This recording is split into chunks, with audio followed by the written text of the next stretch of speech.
Welcome students. Now we will discuss administration and consolidation under the Khaljis and Tughlaqs.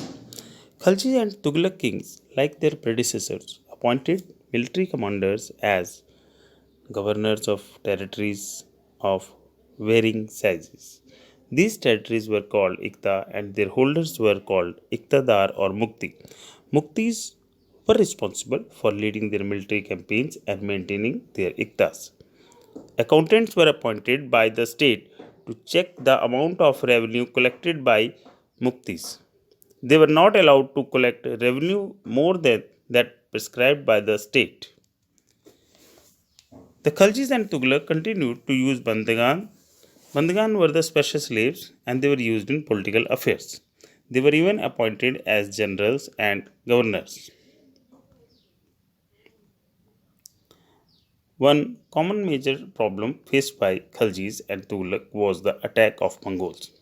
So Mongol attacks on Delhi Sultanate increased during the reign of Alauddin Khalji and in the early years of Muhammad Tughlaq.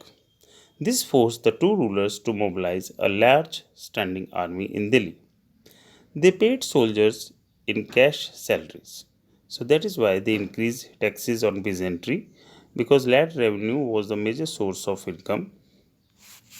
Alauddin's administrative measures were quite successful, and chroniclers praised his reign for its cheap prices and efficient supply of goods in the market. He successfully withstood the threat of Mongol invasions.